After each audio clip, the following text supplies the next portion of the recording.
Mateus, dando continuidade aí à série de estudo sobre o Evangelho do Reino em Mateus. Mateus 13, verso 44 ao verso 50, como base.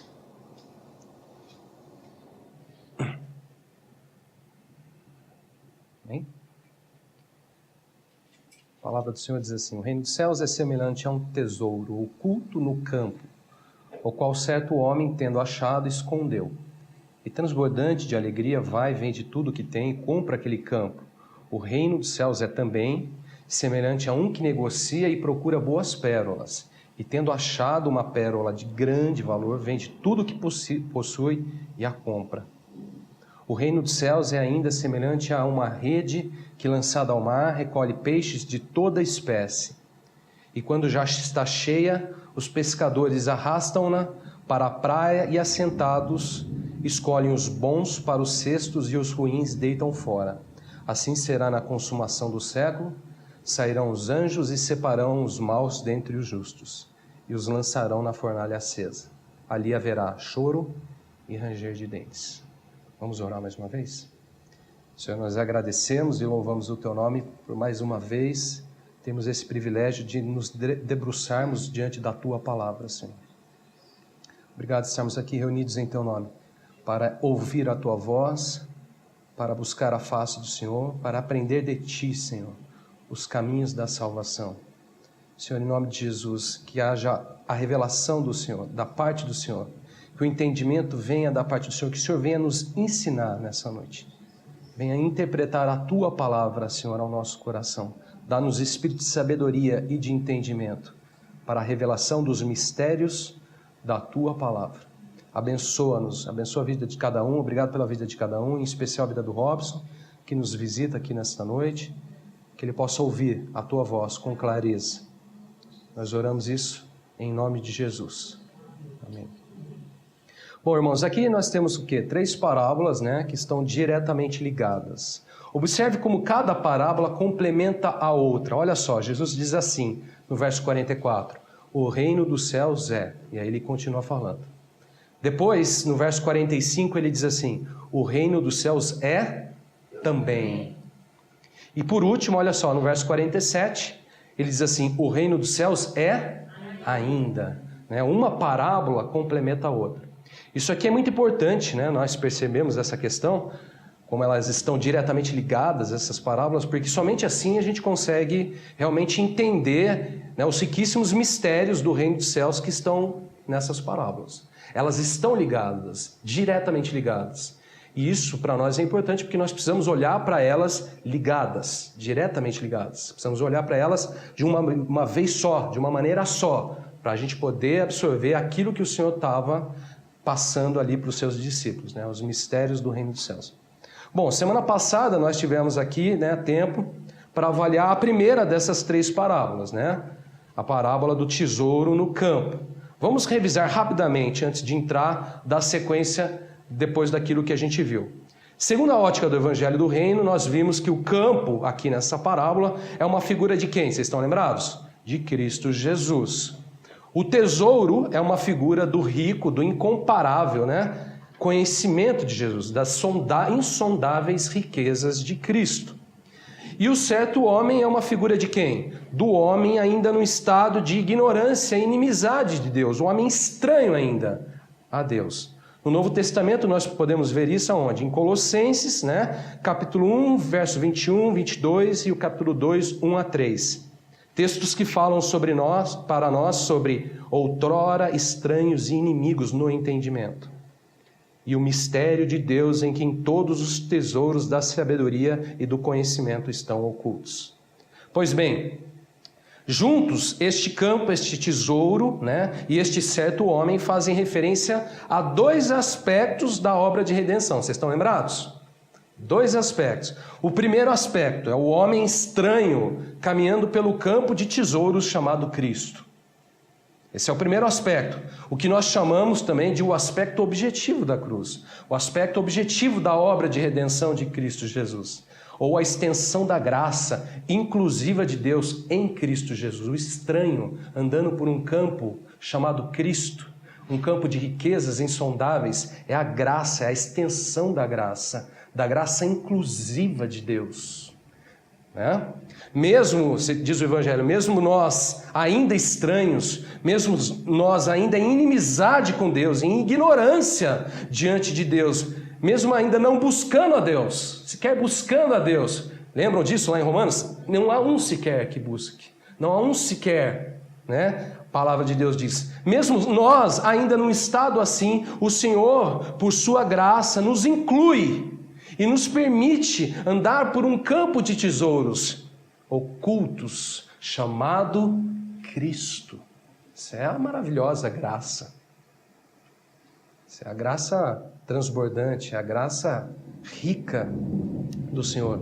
Alguns textos, só para a gente relembrar rapidamente, não precisa abrir, que são textos que a gente está relembrando, né, o que a gente viu semana passada, mas deixa eu ler rapidamente, só para a gente captar isso que eu estou falando. Paulo aqui em Romanos 5, versos 6 e 8 diz assim, porque Cristo, quando nós ainda éramos fracos, morreu a seu tempo pelos ímpios. Dificilmente alguém morreria por um justo, pois poderá ser que pelo algum bom alguém se anime a morrer. Mas Deus prova o seu próprio amor para conosco pelo fato de Cristo, seu Filho, ter morrido por nós, sendo nós ainda pecadores. Essa é a graça de Deus. Outro texto, Romanos 5,18. Pois assim como por uma só ofensa veio o juízo sobre todos os homens para a condenação, o pecado lá de Adão, uma só ofensa, ele está falando sobre o pecado original, né, de Adão. Ele fala assim, assim também por um só ato de justiça, um ato só, o ato de Cristo na cruz, veio a graça sobre todos os homens, para a justificação que dá a vida. É o campo, irmãos.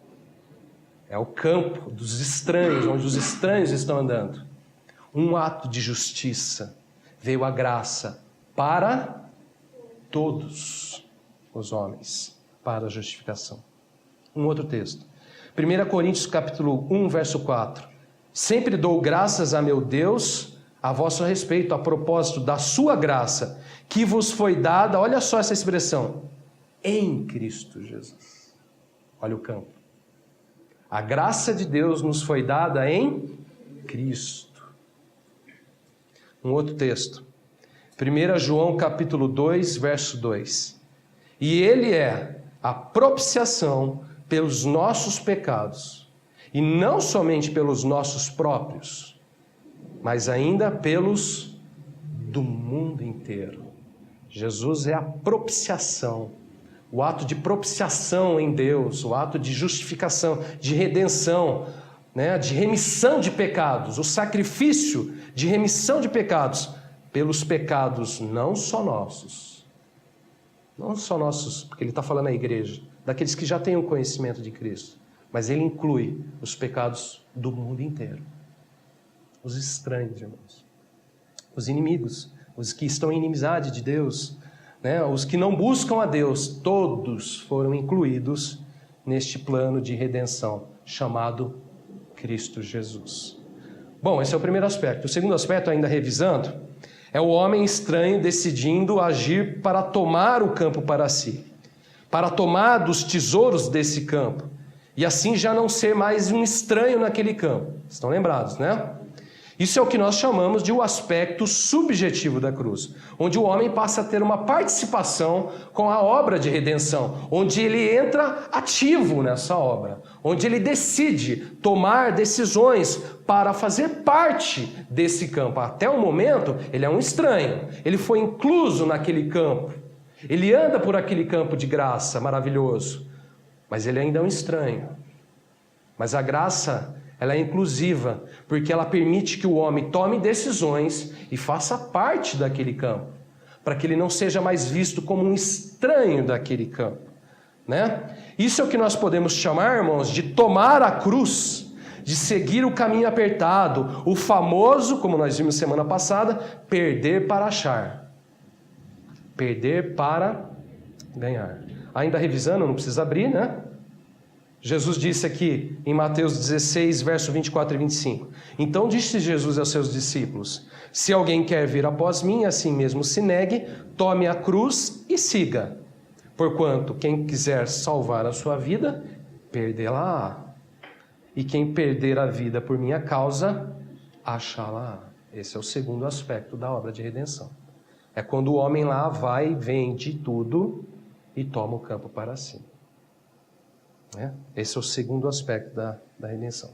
Bom, antes de seguirmos, irmãos, para as duas parábolas seguintes, onde então veremos um terceiro aspecto, hoje a gente vai falar principalmente sobre esse terceiro aspecto da obra de redenção, permita-me fazer antes aqui uma conclusão sobre esses dois aspectos. Vamos olhar dois textos de Colossenses, que a gente consegue fazer uma revisão de tudo que a gente viu e fazer uma conclusão muito importante para a gente poder entrar nas outras parábolas. Colossenses capítulo 1, verso 12 a 14. E esse você abre comigo, que a partir de agora é coisa nova. Capítulo 1 de Colossenses, verso 12 verso 14. Verso 14. Paulo diz assim: dando graças ao Pai que vos fez idôneos à parte que vos cabe da herança dos santos na luz. Verso 13. Ele nos libertou do império das trevas e nos transportou, olha essa expressão, para o reino do Filho do seu amor, no qual temos a redenção, a remissão dos pecados. Irmãos, temos aqui nesse texto um paralelo com a parábola do campo e do tesouro e um resumo dos dois primeiros aspectos da obra de redenção. Veja só, Paulo diz assim: Deus nos libertou das trevas e nos transportou para o reino do Filho do seu amor, no qual, ou seja, onde, nesse reino, onde temos a redenção, a remissão dos pecados.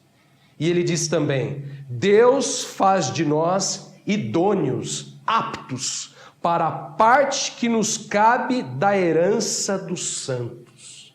Isso aqui é um resumo do que nós vimos semana passada, dos dois aspectos da obra de redenção.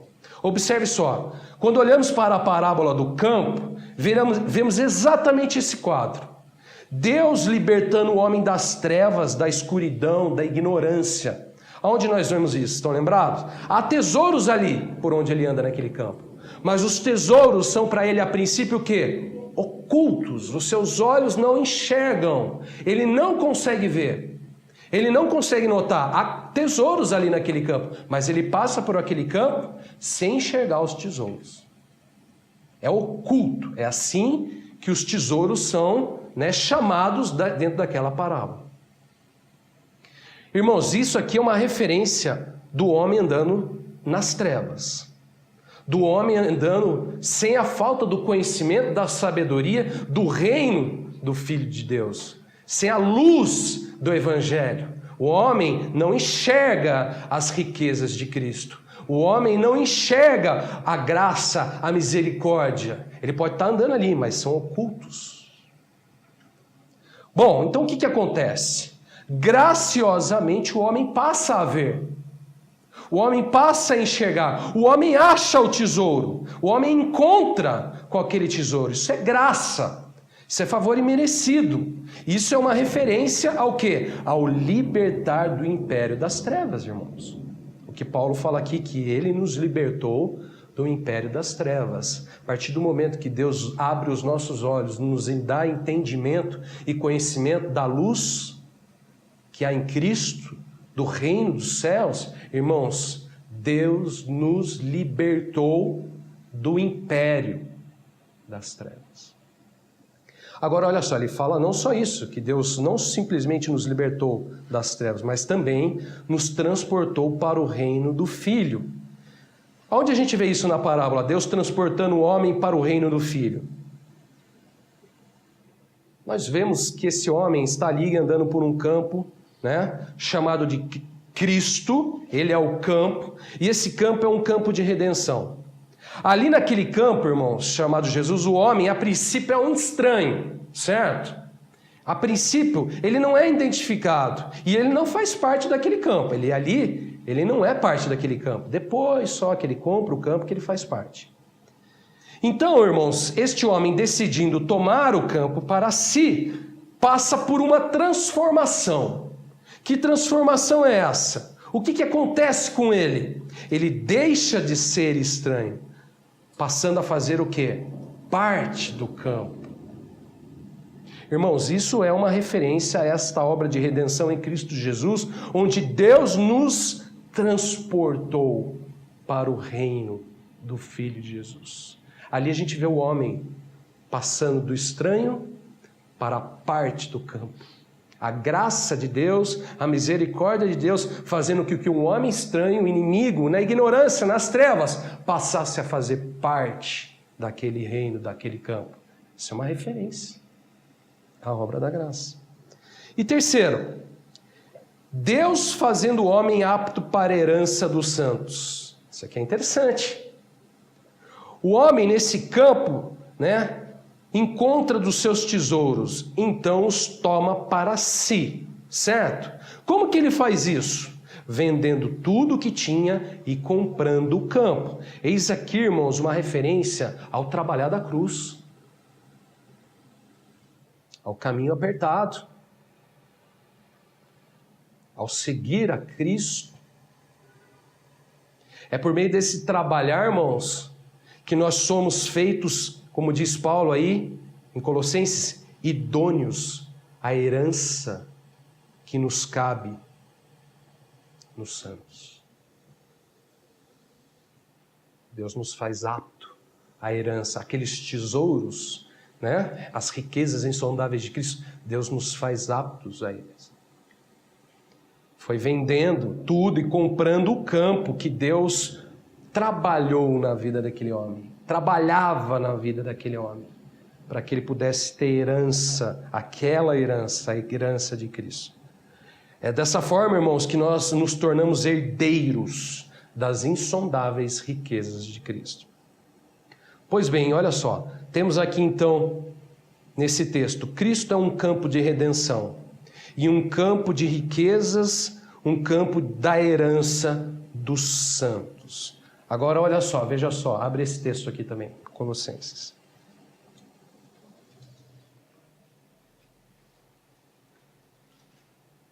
Esse é só um resumo, hein? Agora a gente vai começar a ver outra coisa. Colossenses 1, verso 21 e 22 e depois o verso 28. Paulo complementa dizendo: e a vós outros também que outrora erais estranhos, lembra desse texto? E inimigos no entendimento pelas vossas obras malignas, o homem estranho, está aí, é exatamente esse texto que a gente tem como base. Agora, porém, vos reconciliou no corpo da sua carne, mediante a sua morte, agora olha só, prestem atenção, para apresentar-vos perante ele, santos, inculpáveis e irrepreensíveis. Verso 28.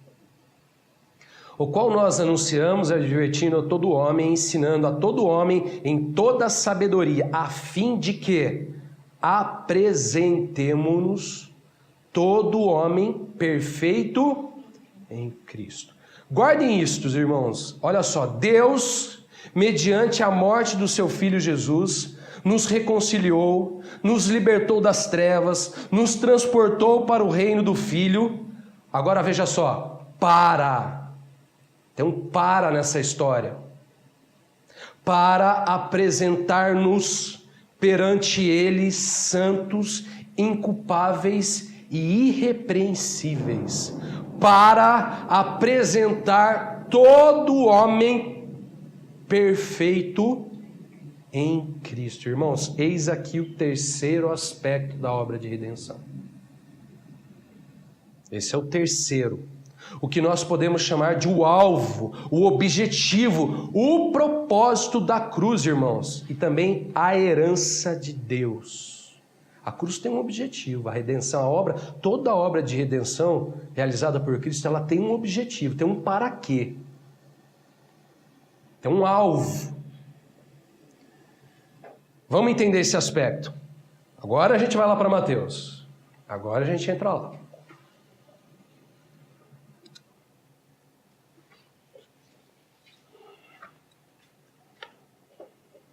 Mateus 13, verso 45 e verso 46.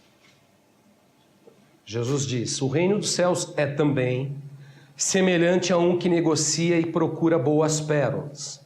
E tendo achado uma pérola de grande valor, vende tudo o que possui e a compra. Jesus agora diz assim, que o reino dos céus é semelhante a um que negocia e procura boas pérolas.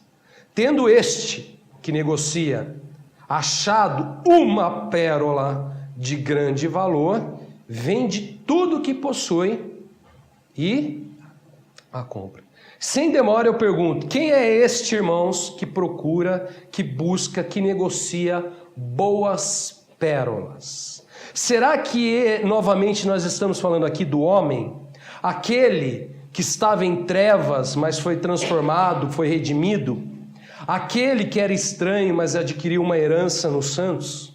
Isto é, será que esse personagem é o mesmo personagem da primeira parábola? Será que nós estamos falando do mesmo personagem? Vamos pensar junto. Na primeira parábola, nós vimos um homem estranho sem atributos ou qualidades, certo? Você não vê atributos dados a ele, você não vê nenhuma qualidade sendo dada a ele, a não ser que ele é um estranho. E que depois ele faz parte daquele campo, ele passa a fazer parte daquele campo. Esse homem, mesmo sendo encontrado assim, estranho, passa a ter parte com aquele campo e com aquele tesouro, certo? Agora veja só, repara só, como agora o tratamento ao sujeito aqui dessa parábola é diferente. Esse já não é mais um certo homem, um estranho. Esse agora é um que negocia e procura boas pérolas. Logo de cara, irmãos, este já é reconhecido. Logo de cara, já há muito a se dizer sobre esse personagem aqui. Logo de cara, a gente já pode destacar aqui seus atributos, suas habilidades, seus propósitos. Logo de cara. Eis aqui um especialista em pérolas. Um homem dotado de qualidades e habilidades raríssimas. Você conhece um especialista em pérolas? Isso é uma qualidade e são habilidades raríssimas. Um homem que definitivamente, irmãos, olha só, conhece pérolas como ninguém e é capaz de analisar, de discernir todo tipo de pérola, boas ou ruins. Eis aqui um negociante de pérolas. Ele não só busca, mas ele negocia. Ele é um negociante. Olha quanta coisa a gente pode falar desse homem. Um negociante, um homem que vive e é guiado por seus conhecimentos técnicos e seus propósitos. Buscar e negociar boas pérolas. Essa é a vida desse homem. Ele vive à procura das boas pérolas. Ele negocia boas pérolas. Ele vive em função dessas habilidades, das suas habilidades, desses atributos, desses propósitos. Esse homem é um homem de propósitos. Ele é marcado por propósitos. Ele é marcado por habilidades, muito diferente do outro. O tratamento é muito diferente um do outro. O outro é um estranho. Esse aqui ele é reconhecido. E não só reconhecido, há muito de se dizer dele, logo de cara. Agora eu pergunto para vocês, de quem afinal Jesus estava falando? Irmãos, esse que negocia e procura boas pérolas é outra figura de Cristo. Eis aqui uma figura de Cristo e o propósito, o objetivo, o alvo da cruz. Terceiro aspecto da obra de redenção. Para adiantar o assunto e facilitar o entendimento dos irmãos, em resumo, o que é o terceiro aspecto da obra de redenção? Prestem atenção. Segundo a palavra de Deus, a gente já vai ver isso, nós, os que cremos no Senhor, fomos feitos a herança do Senhor. Veja só. Sendo nós feitos a herança do Senhor, somos edificados para nos apresentarmos a Ele aperfeiçoados. Ou seja, para nos apresentarmos a Ele santos, inculpáveis e irrepreensíveis, perfeitos em Cristo. Em outras palavras, irmãos, como uma igreja gloriosa, fiel, santa, perfeita. Irmãos, esta é a imagem da herança do Senhor, esta é a igreja que Ele tomará para si. Essa é a igreja que Ele tomará para si, a igreja eleita. Vamos ver isso, o que o Evangelho diz sobre tudo isso. Abram comigo em Efésios capítulo 1, verso 11. Efésios capítulo 1, verso 11.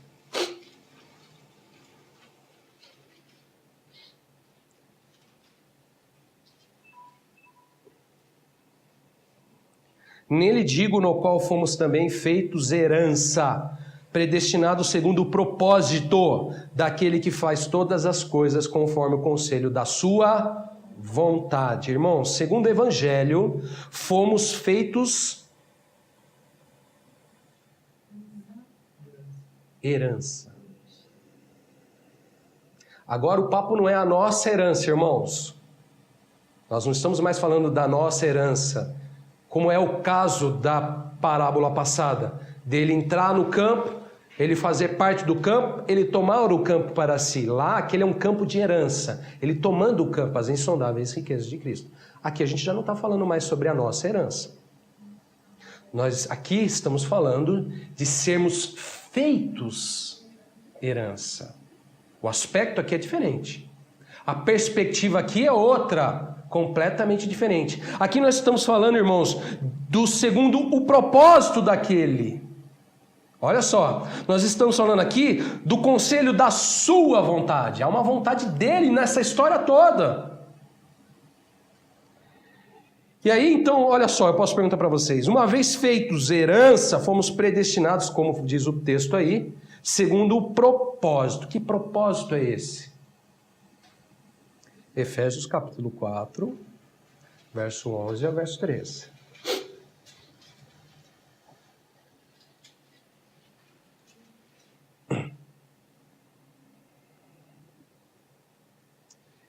Paulo diz assim: Ele, o Senhor, mesmo concedeu uns para apóstolos, outros para profetas, outros para evangelistas, outros para pastores e mestres. Olha só, com vistas ao aperfeiçoamento dos santos, para o desempenho do seu serviço, para a edificação do corpo de Cristo, até que todos cheguemos à unidade da fé, do pleno conhecimento do Filho de Deus. Olha só, a perfeita varonilidade, à medida da estatura da plenitude de Cristo. Irmão, segundo o Evangelho, Deus visa, olha só, o aperfeiçoamento dos santos. Esse é o propósito, segundo a sua vontade. Deus visa o aperfeiçoamento do santo. Por isso ele concedeu apóstolos, profetas, mestres, pastores, porque ele visa um fim, ele visa um propósito. Que propósito é esse? O aperfeiçoamento dos santos. Quem são os santos? A sua herança.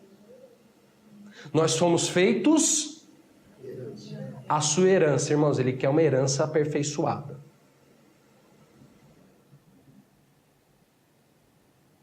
É o que ele visa. Oi? Não.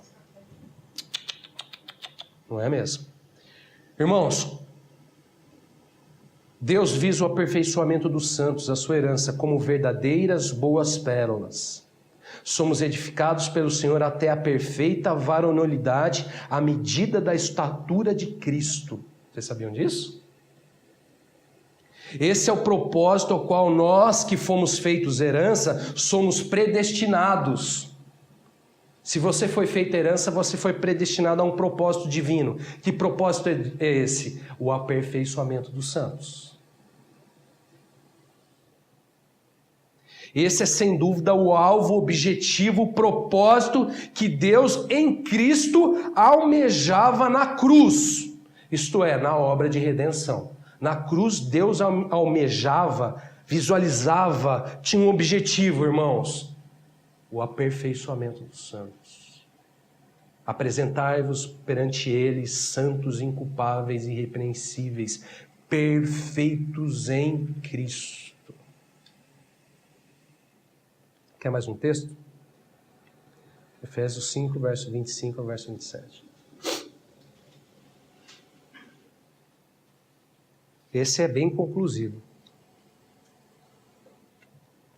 Diz assim: maridos, amai a vossa mulher, como também Cristo, olha só, amou a igreja e a si mesmo se entregou por ela.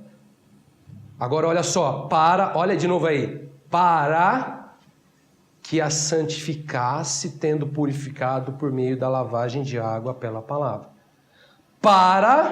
De novo, para apresentar, irmãos, a si mesmo igreja gloriosa, sem mácula, nem ruga, nem coisa semelhante, porém santa e sem defeito. Observe bem, irmãos, quantos para tem por aí nesse texto?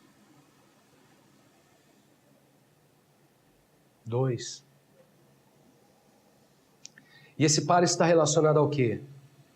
Está relacionado que Cristo amou a igreja e a si mesmo se entregou por ela, ao seu sacrifício, à sua obra de redenção. Ele, Cristo, se entregou, certo? Não é novidade para vocês isso. Mas tem um para, tem um objetivo, tem um alvo, almejado por Ele mesmo, pelo seu sacrifício.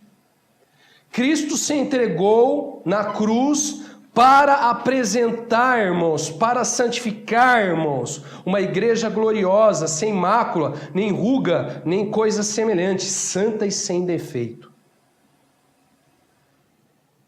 Essa é a herança de Deus apresentada a Ele naquele bendito dia. Aquele dia, Deus apresentará a si mesmo, ao seu Filho, esta herança. Uma igreja gloriosa. Esse é o propósito do sacrifício de Cristo. Esse é o alvo. Esse é o objetivo. Naquele dia, irmãos, uma igreja gloriosa será apresentada ao Filho. Uma igreja santa, sem defeito, sem mancha, sem mácula. Irrepreensível. Olha essas palavras, né? Perfeitos em Cristo. Não é uma perfeição humana. Né? Isso, a gente não vai ter tempo de falar sobre isso hoje. O que é exatamente essa perfeição? Isso a gente vê lá em Filipenses. Quando ele fala, tem de vós o mesmo sentimento. Nós que somos perfeitos, ele fala, tenhamos este sentimento. Isso a gente vai ter que deixar para um outro estudo.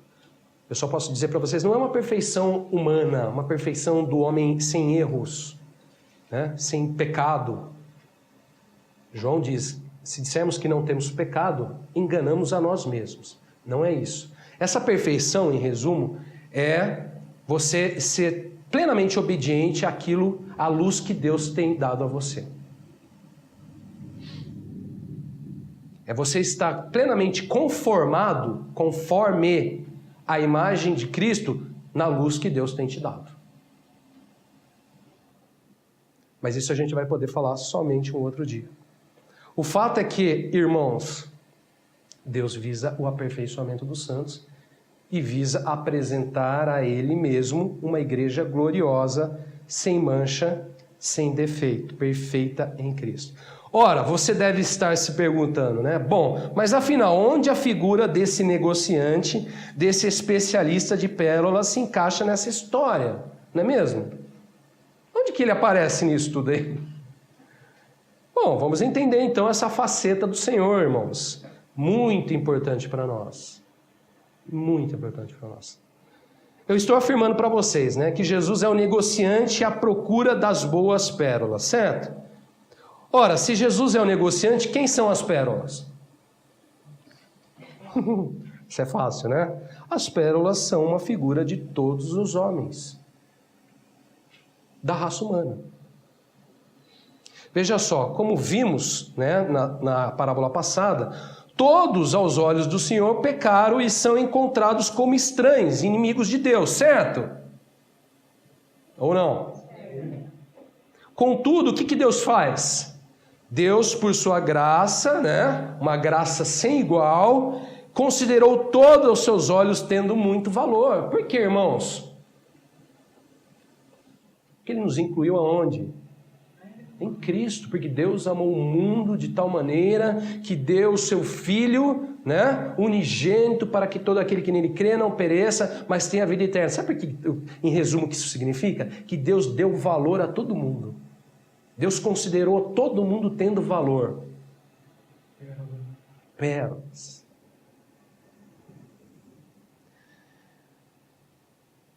Tanto valor que Deus enviou o seu Filho para morrer por todos nós na cruz. Deus considerou todo mundo com valor. Tanto valor que deu o seu Filho para morrer por nós na cruz. João diz, Deus prova, né? Paulo fala, Deus prova o seu amor.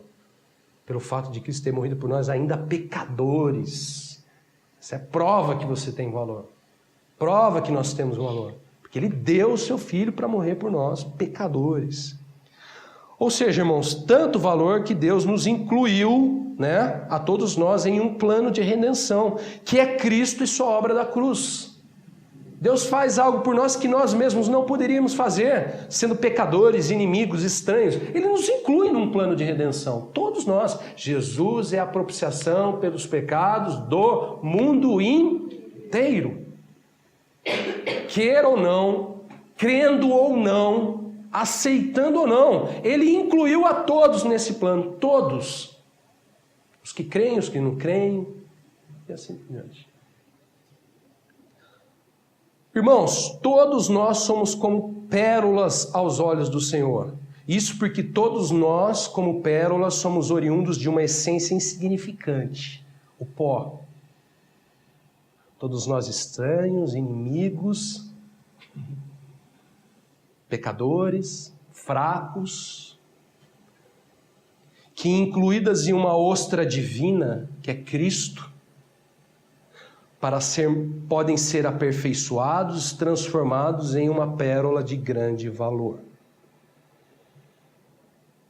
Isso é uma figura, irmãos, da obra da redenção.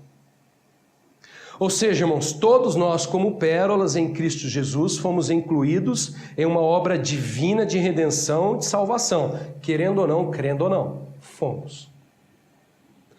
Para um dia Ele, o Senhor, tomarmos para si. Agora, olha só, o detalhe mais importante dessa questão e desse aspecto nós estamos vendo aqui essa noite. Sendo Jesus o negociante, e todos os homens as pérolas, né? Observe só, Jesus não se satisfaz simplesmente com pérolas.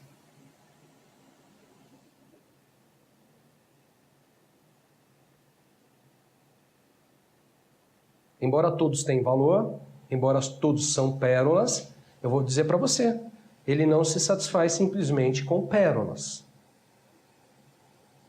Por quê?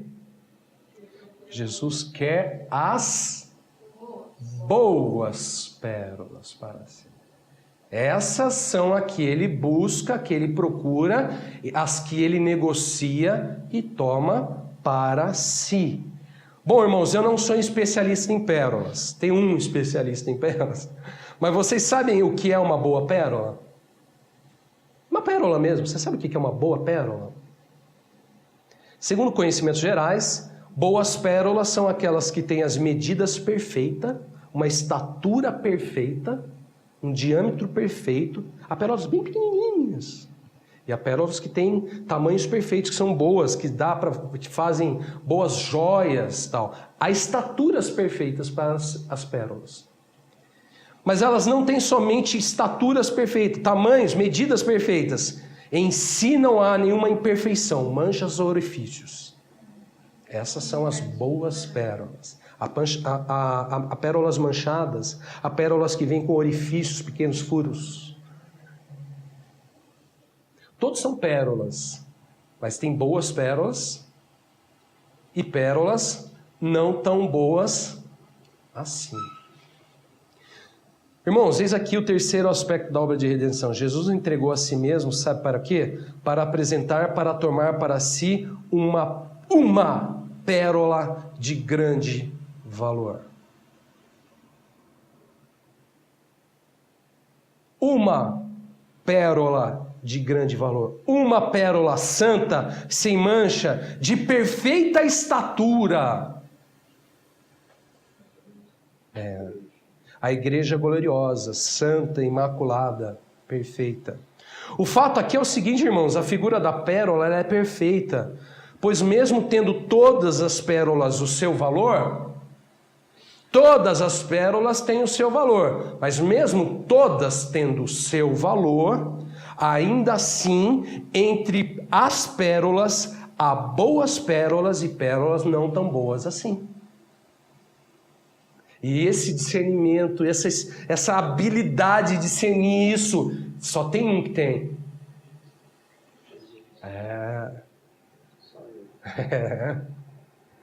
Irmãos, como pérolas, todos nós temos o nosso valor. Entretanto, aos olhos de Deus, aos olhos do especialista, do negociante, uns são bons. Ou seja, uns se adequam perfeitamente naquilo que ele busca. Outros, porém, não se adequam perfeitamente naquilo que ele busca. Esse perfeito, né, irrepreensível, é na ótica dele. Para ele tem que ser assim. Uma vez que sendo assim, conforme o que ele quer, segundo a sua vontade, seus propósitos estão lembrados? Segundo o conselho, o beneplácito da sua vontade, você é visto como perfeito em Cristo. Todos têm valor, irmãos. Tem, é verdade? É uma verdade do Evangelho? É uma verdade do Evangelho.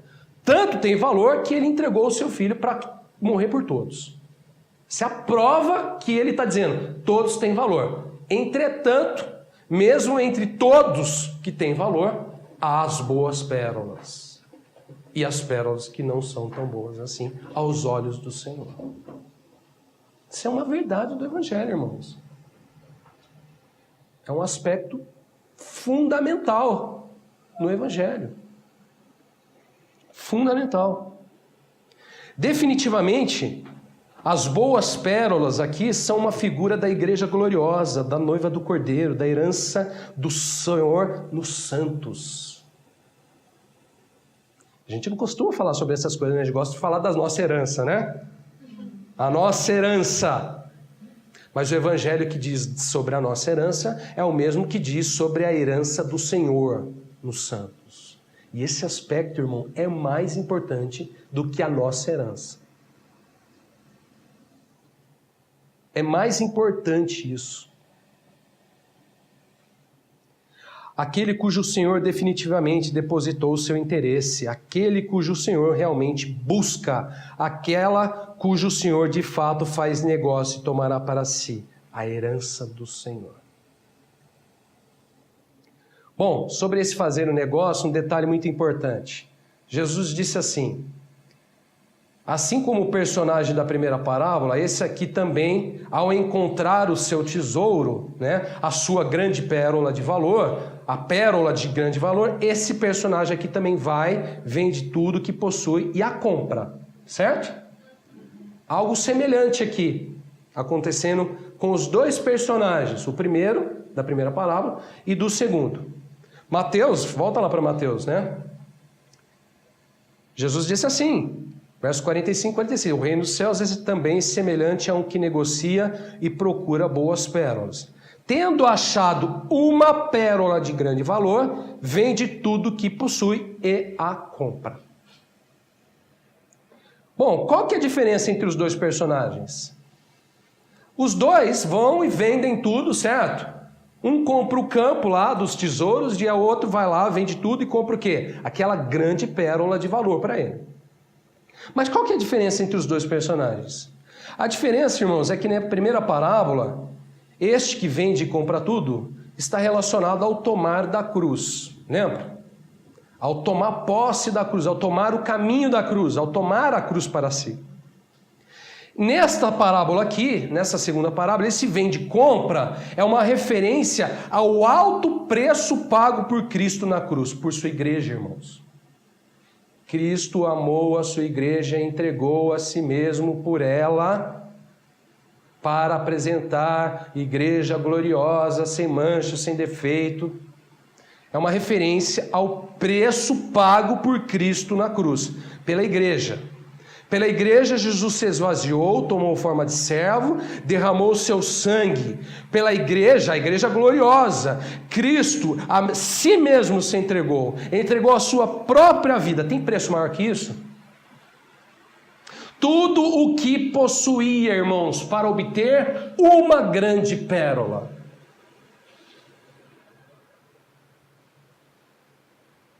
Para ele basta uma grande pérola.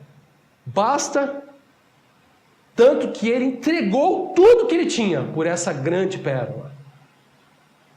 Tudo o que ele tinha. 1 Coríntios 6, verso 20, olha que interessante. Diz assim: porque fostes comprados por preço. Você sabia disso?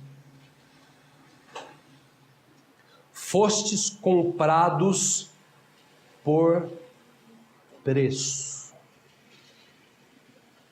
É só isso o versículo. Não se preocupem com esse texto em hebreu.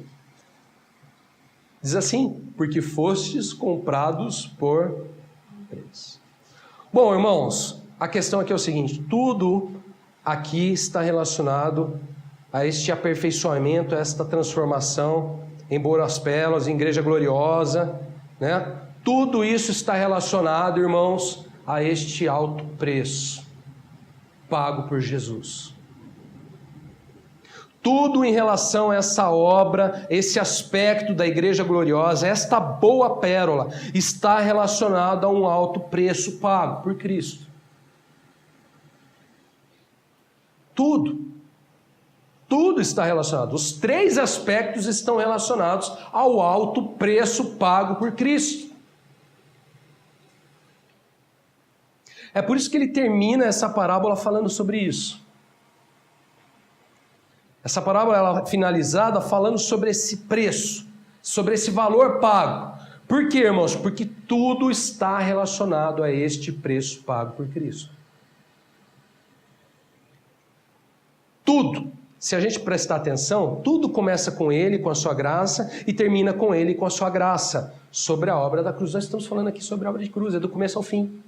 Ela é o campo da graça, né? Aí você toma da graça, você retém a graça, você toma do campo, depois você vem, você tem um aspecto lindo, maravilhoso, o Senhor olhando a sua vontade, olhando a sua herança. E aí o que acontece? Ele finaliza essa história falando assim: eu vendo tudo e para possuir essa grande pérola. Irmãos, tudo começa com a cruz e termina com a cruz. Nós estamos falando aqui da obra de redenção, do começo ao fim. Agora, olha só, observe. Tanto na parábola do campo de tesouro, assim como na parábola das pérolas, há duas vezes aparece se vender e comprar. Só que na primeira, os personagens são diferentes, né? As duas são os personagens diferentes, em situações diferentes. Eis aqui, irmãos, uma referência ao que Paulo fala em Filipenses, de nós termos o mesmo sentimento que houve também em Cristo Jesus. E eu falo para vocês, por que a gente tem que tomar a cruz, irmãos? Por que andar pelo caminho apertado? Porque é a faculdade, é a escola de Cristo, é onde você aprende, você recebe também o mesmo sentimento que houve também em Cristo Jesus. Por que o vende está nas duas parábolas? São personagens diferentes, são situações diferentes, mas está nos dois. Por quê, irmãos? Porque tende em vós o mesmo sentimento que houve também em Cristo Jesus. O Evangelho, irmãos, é trazer o sentimento de Cristo para nós. a vida de Cristo para nós, o viver de Cristo para nós. Cristianismo é Cristo em nós. A esperança da glória. Paulo dizia, já não sou eu mais quem vive, mas Cristo vive em mim. Cristo, irmãos, reino dos céus, evangelho, irmãos, é Cristo. Redenção é Cristo, herança dos santos, Cristo. A herança dele, Cristo em nós. Tudo tem Cristo nessa história. É a sua obra de redenção. Tudo. Por isso que Paulo fala, Cristo é tudo em todos. A gente precisa muito, muito, muito dessa perspectiva do Evangelho. Porque Cristo é tudo. É tudo. Há um outro Evangelho aí, onde Cristo é um ajudante, né? Um amigão. É uma ótica errada. Por mais que a gente veja na Bíblia falando sobre ele é nosso amigo, somos amigos de Cristo e tal. Mas eu não posso resumir ele num amigo, não. Nem num Papai Noel, nem num Cupido, nem num agente de banco, né? Gerente de banco, facilita os créditos. Irmãos, Jesus é tudo. Tudo, do começo ao fim. Ele é o campo da graça, ele é o campo do tesouro e ele é o negociante. Ele é o que paga o preço pela boa, grande, valorosa pérola, a Igreja Santa, Imaculada. Bom, para finalizar, a última parábola. Mateus 13, verso 47 ao verso 50.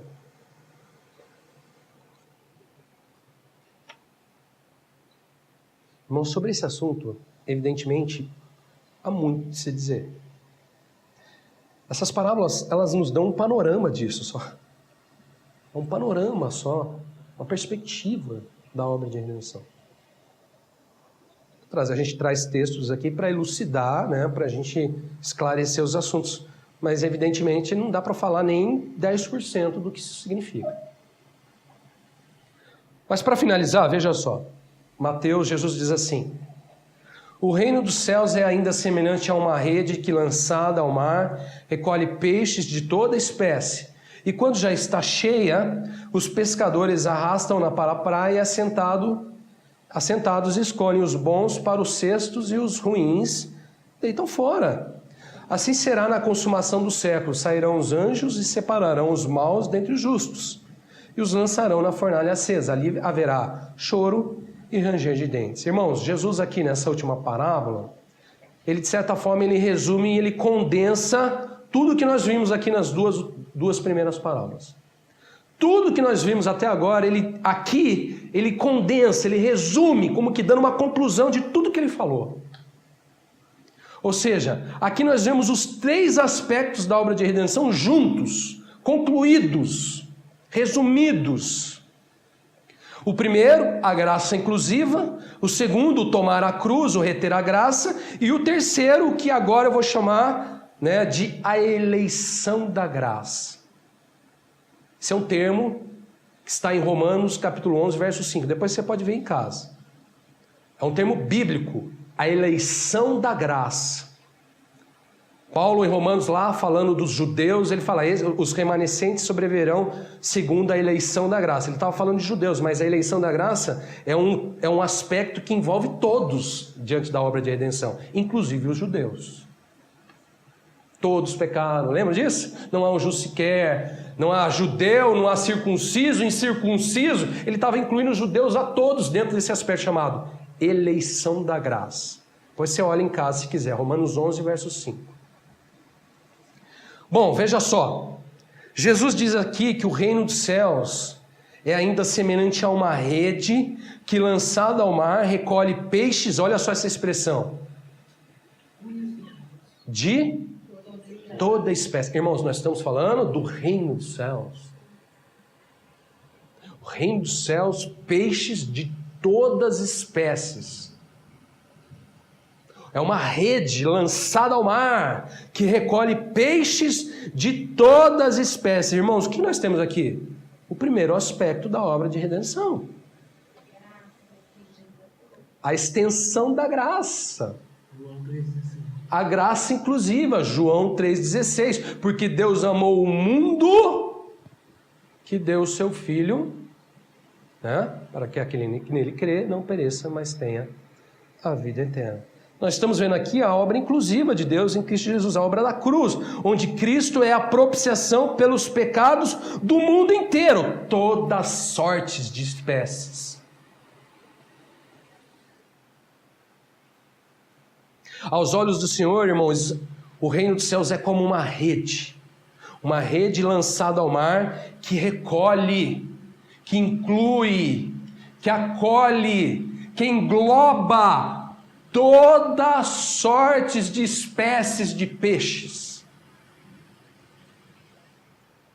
Isso é a extensão da obra da cruz. Isso é a amplitude da obra da cruz. Uma rede que, lançada ao mar, recolhe tudo que é peixe. Inclui tudo que é peixe. Alcança tudo que é peixe. Isso é maravilhoso.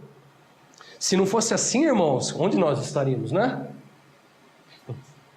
Onde nós estaríamos? Peixes bons e maus, pérolas boas e pérolas não tão boas assim. Toda espécie, irmão. O reino dos céus é uma rede lançada, engloba todo mundo.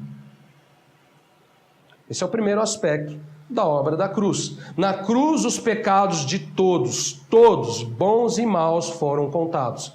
Todos ali foram incluídos, todos ali foram atraídos. Jesus disse assim, capítulo 12 de João, verso 32. Eu, quando for levantado da terra, olha essa expressão, que está referente ao primeiro aspecto da obra da cruz. Atrairei todos a mim mesmo. Todos a mim mesmo. Ele estava falando exatamente referência a esse primeiro aspecto da obra da cruz, uma rede lançada ao mar que recolhe toda espécie de peixes. Esse é o primeiro aspecto. O segundo aspecto aqui nessa parábola, ele não está explícito aqui. Ele não aparece assim explicitamente, mas ele está aí. Qual que é o segundo aspecto? Vocês estão lembrados? Qual que é o segundo aspecto? O tomar da cruz, o trabalhar da cruz, né? O caminho apertado, o homem tomando decisão, o homem tomando a cruz para si, tomando a obra de redenção para si, tomando o campo para si. Nessa parábola, esse aspecto ele não está explícito aí. Você não vê nenhum vende e compra aí nessa história. Mas ele está aí. Por que ele está aí? Por que nós podemos dizer que nessa parábola esse aspecto está aí?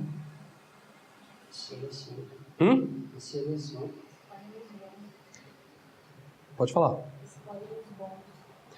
Exatamente. Porque nessa história aí há os bons peixes sendo escolhidos. Isso quer dizer, irmãos, que aqui alguns tomaram a cruz. Alguns aqui foram aperfeiçoados, reteram a graça, irmão. Estão considerados segundo o aperfeiçoamento da obra da redenção. Perfeitos em Cristo Jesus. Ele não está explícito aí, mas ele está aí sim. Os que eram bons perderam para ganhar. Se tem bons, exatamente, perderam para ganhar. Se estão bons aí, se foram eleitos, eles andaram certamente, irmãos, pelo caminho da cruz. Foram considerados aptos para a herança nos santos. O fato de terem bons peixes nessa história nos demonstra que peixe, que aquele que o Senhor encontra aqui aqueles a quem ele procurava. Entendeu? Demonstra aqui que em alguns aqui a transformação, o aperfeiçoamento se deu de maneira completa, plena. Foram achados irrepreensíveis, foram achados bons. Esse é um bom peixe. Esse tem um tamanho bom. Esse tem bastante carne. As suas escamas estão limpinhas, não tem nenhuma mancha, não tem nenhuma doença. Você já viu um peixe doente? Abre a boca assim, ó. As escamas caem. Ou seja, irmãos, aqui alguns foram encontrados na medida certa, na estatura perfeita, os bons peixes. Esse é o segundo aspecto. E o terceiro aspecto, o que nós chamamos de eleição da graça. Esse também está fácil de ver aí. Ele aparece aí no resto da parábola, né? Mateus diz aí, Jesus diz aí em Mateus, né? Verso 47 a verso 50, ele diz assim: o reino dos céus é semelhante a uma rede que, lançada ao mar, recolhe peixe de toda espécie. Aí olha só, verso 48. Quando a rede já está cheia, os pescadores arrastam para a praia assentado. Olha só esse termo. Assentados, escolhem os bons para os cestos, e os ruins deitam fora. Então ele completa: assim será na consumação do século. Sairão os anjos, separarão os maus dentre os justos e os lançarão na fornalha acesa. Ali haverá choro e ranger de dentes. Veja, irmãos, aqui os bons são postos à parte dos ruins. Oi? O trigo do joio, como ele falou na outra parábola, né? As pérolas boas das pérolas não tão boas assim. Ele toma qual pérola para si? A boa, irmãos. Os peixes bons, irmãos. Tem peixe bom e peixe não tão bom assim. Esse peixe também é uma figura muito boa, hein? Que tem de peixe ruim? Peixe venenoso, peixe que dá indigestão, peixe com espinho. O que tem de peixe ruim na história não é brincadeira. É ou não é? Irmãos, deixa eu dizer uma coisa para vocês, hein? No cesto do Senhor, só os bons. Só os bons peixes, as boas pérolas, ou seja, os justos, os fiéis, os santos, os irrepreensíveis, somente estes são os eleitos diante da ótica do Senhor. Bom, acabamos. É claro, né, como eu falei para vocês, sobre tudo isso a gente tem muito. Jesus aqui ainda em Mateus, mais para frente, nos capítulos mais para frente, ele tem outras parábolas, ele volta nesses assuntos, ele fala de novo. Há uma outra parábola que também de novo engloba os três aspectos, juntos. Isso a gente vai ver mais para frente, se Deus permitir. Irmãos, antes de terminar, eu queria separar um tempinho agora, antes da gente orar também, para a gente termos a mesa do Senhor. E para a gente ter o tempo da mesa do Senhor, eu queria voltar naqueles textos de Colossenses que a gente leu. Colossenses 1, 12 e 14, e depois capítulo 1, verso 21 e 22. Eu vou desligar aqui porque não está aqui, tá? Senão atrapalha vocês.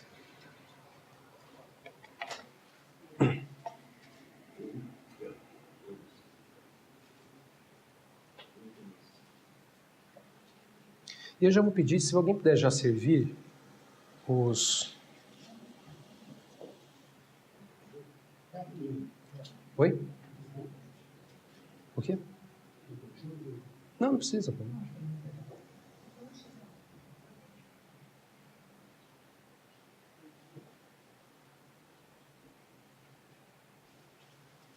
só queria ler novamente esses textos, sem muitos comentários, que é um texto que engloba tudo que a gente está falando aqui. Colossenses 1, verso 12 e 14. Primeiro. Pode servir.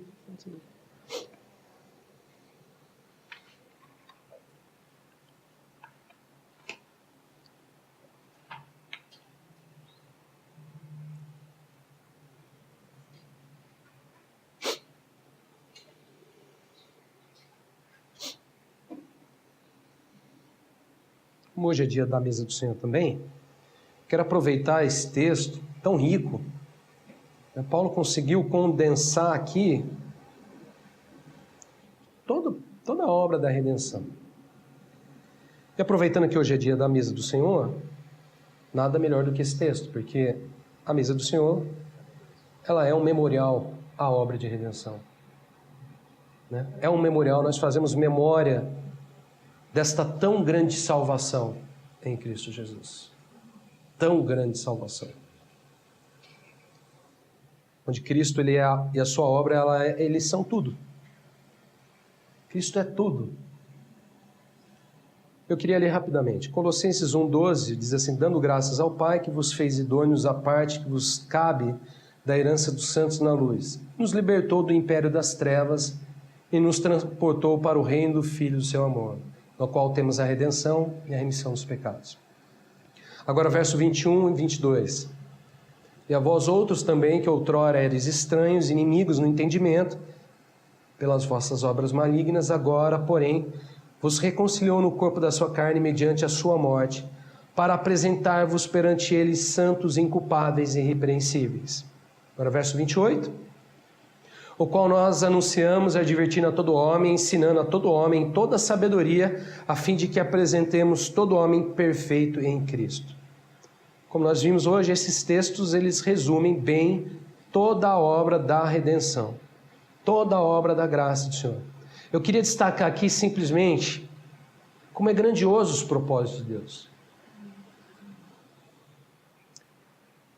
De nos conceder herança nos santos, as insondáveis riquezas de Cristo, o campo cheio de tesouros ocultos, e de nos fazer herança em Cristo. Nós não somente obtemos herança, mas nós somos feitos herança em Cristo Jesus. Cristo, ao entregar a si mesmo na cruz, ele visou estas duas coisas: de nos enriquecer. Nós que éramos estranhos, inimigos, agora em Cristo Jesus, desfrutando das insondáveis riquezas de Cristo, a herança no campo, nos tesouros. Mas não somente de nos fazer ricos, mas também de nos apresentar ricos, enriquecidos, aperfeiçoados, santos, inculpáveis, uma pérola de grande valor. Uma pérola de grande valor. Essa é a herança dele. Deus não daria para o seu filho, Jesus, uma herança de qualquer jeito. Ou qualquer herança. Assim como ele tem feito conosco. Deus não nos dá uma qualquer herança. Deus nos deu do melhor, as insondáveis riquezas de Cristo. E Deus faz de nós o melhor, a herança do Senhor nos santos. Se nós nos atentarmos para essas duas coisas sempre, quando falarmos da obra de redenção, nós estaremos sempre olhando para as coisas certas. Nós estaremos sempre olhando para os propósitos que Deus instituiu no seu Filho Jesus. De nos enriquecer nele e de nos fazer ricos para ele. Essa é a obra de redenção. Essa é o caminho a qual o Senhor nos concede para a salvação em Cristo Jesus. Bom, diante de tudo que nós vimos, a recomendação para a ceia é, lembra, Paulo diz em Coríntios, examine-se, pois, o homem a si mesmo. E assim coma do pão e beba do cálice. Pois quem come e bebe sem discernir o corpo, come e bebe juízo para si.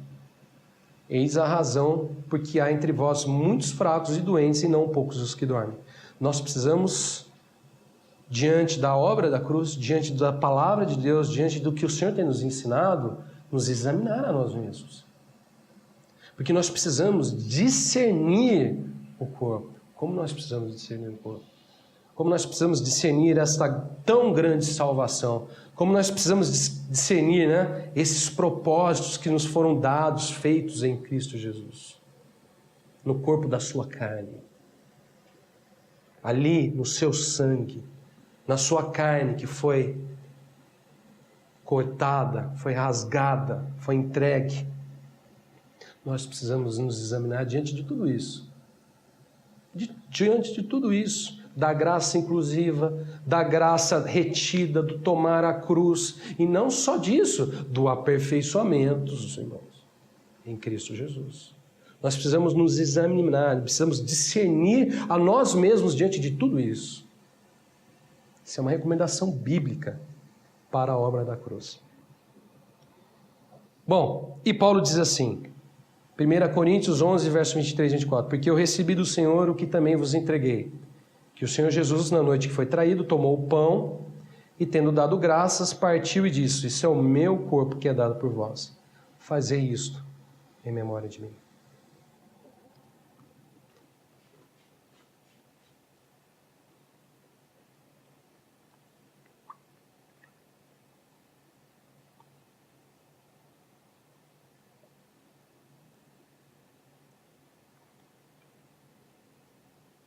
Por semelhante modo, depois de haver ceado, tomou também o cálice, dizendo, esse cálice é a nova aliança no meu sangue. Fazei isto todas as vezes que o beberdes em memória de mim.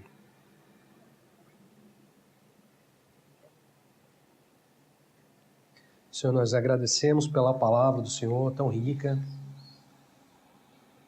Nós te agradecemos pela obra do Senhor, que ela é incomparável, ela é maravilhosa, que nos inclui numa herança, que nos faz de nós herança. Nós agradecemos por tão grande preço pago para que toda essa obra se concluísse. Nós te agradecemos por tão grande preço pago pela entrega do teu sangue, do teu corpo, da tua vida, da tua carne, para que tão grande redenção, para que tão grande salvação se cumprisse nos santos.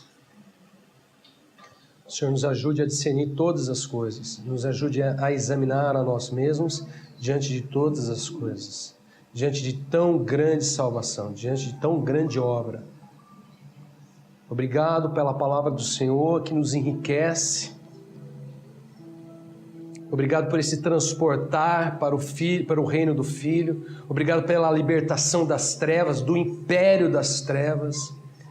Obrigado por nos ajudar, nos dar graça para caminhar o caminho apertado, para tomar posse, Senhor, destas insondáveis riquezas. E nós agradecemos por nos abrir os olhos para nos mostrar a Tua vontade, os Teus propósitos nas nossas vidas, nos aperfeiçoar em Cristo Jesus. Senhor, em nome de Jesus, pelo poder que há no Teu nome, pela graça que há no Teu nome, que naquele dia, onde os Seus anjos forem selecionados para escolherem e separarem os bons dos ruins, pela graça do Senhor, em nome de Jesus, sejamos achados em Cristo Jesus. Aperfeiçoados em Cristo Jesus. Ajuda-nos a entender a Tua vontade. Ajuda-nos a receber e acolher em nós o conhecimento pleno de Cristo Jesus. O conhecimento pleno da Tua vontade. Os Teus propósitos. O Teu alvo. Aquilo que o Senhor almeja, Senhor. Em nome de Jesus. Em nome de Jesus. Agradecemos por essa noite, por esta palavra. Que o Senhor nos dê realmente a capacidade de acolher a palavra, para que ela encontre um lugar certo no nosso coração e ela venha a dar fruto. Muitos frutos para a glória do Teu nome. Em nome de Jesus.